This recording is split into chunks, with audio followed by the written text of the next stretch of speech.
এত দ্রুত পৃথিবীর কোনো কিছুই পরিবর্তন হয় না যতটা দ্রুত একটি মানুষের উদ্দেশ্য এবং দৃষ্টিকোণ পরিবর্তন হয়ে যায়। যদি আপনার কোনো একটি মানুষের উপরে অভিযোগ থাকে তাহলে আপনি ওই মানুষটার সঙ্গে কথা বলুন, কিন্তু যদি আপনার প্রতিটা মানুষের উপরেই অভিযোগ থাকে তাহলে এটাই হলো সময় আপনি নিজের সঙ্গে কথা বলুন। সফলতার খুশি প্রতিটা মানুষই সেলিব্রেট করে, আর এটা সেলিব্রেট করা দরকার, কিন্তু এর থেকেও গুরুত্বপূর্ণ হলো নিজের অসফলতা থেকে শিক্ষা গ্রহণ করা।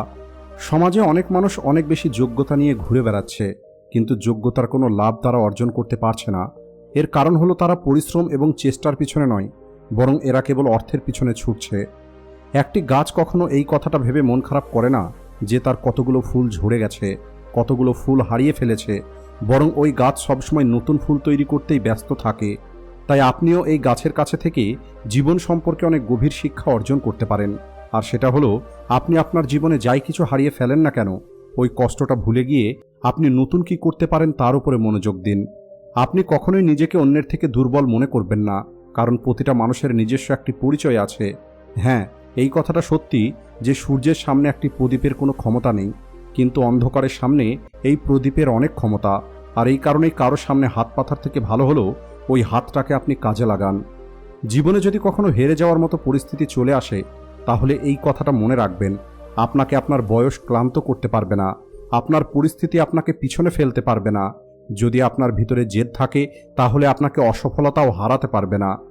জীবনে কখনোই কোনো কথা নিয়ে অতিরিক্ত টেনশন করবেন না, কারণ টেনশন নেওয়ার কারণে যদি কোনো মানুষ সফল হয়ে যেত তাহলে পৃথিবীর সমস্ত দুঃখী মানুষগুলো সব থেকে বেশি সফল হতো।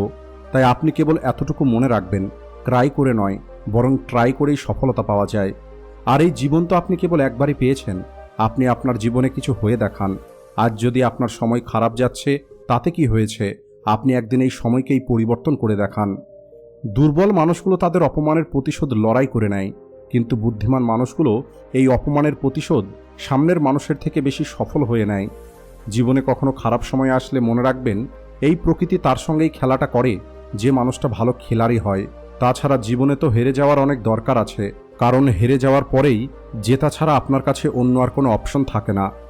আপনি একবার নিচে পড়ে গিয়ে দেখুন, আপনাকে কেউ ওঠানোর জন্য আসবে না, কিন্তু আপনি একটু উড়ে দেখুন, সবাই চলে আসবে আপনাকে ফেলে দেওয়ার জন্য। আর এই কারণেই মানুষের চিন্তা করাটা ছেড়ে দিন।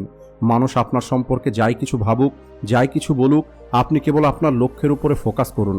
আপনি কেবল ওই কাজের উপরেই মনোযোগ দিন যে কাজটা আপনার জীবন পরিবর্তন করবে। আর কখনোই অন্যের মতো হবার চেষ্টা করবেন না, বরং নিজেকে এমন তৈরি করুন যেন পৃথিবীর মানুষ আপনার মতো হতে চায়। সমস্যার অভিযোগ করবেন না, কারণ যে মানুষ জীবনে বড় কিছু অর্জন করতে চায় সেই মানুষ সমস্যাকে অনেক পিছনে ফেলে আসে। আর এখনও যদি আপনি স্বপ্ন আপনার অকাত অনুযায়ী দেখেন তাহলে সত্যিই আপনি মন থেকে অনেক গরিব হয়ে আছেন। মনে রাখবেন, উঁচুতে কেবল সেই পৌঁছাবে যে বড় স্বপ্ন দেখবে। ভিডিও শেষে আপনাদের কেবল এতটুকুই বলতে চাই, যদি আপনি জীবনে জিততে চান তাহলে আপনি আপনার যোগ্যতাকে বাড়িয়ে তুলুন। ভাগ্যে থাকা রুটি তো কুকুরেও খায়। আজকের ভিডিওতে বলা কথাগুলো যদি আপনার মনের মধ্যে সামান্য হলেও আগুন লাগিয়ে থাকে তাহলে আজ এবং এখন থেকেই আপনার লক্ষ্য অর্জন করার জন্য পজিটিভ চিন্তার সঙ্গে এগিয়ে চলুন। আর ভিডিওটিকে লাইক ও শেয়ার করতে ভুলবেন না। Thanks for watching.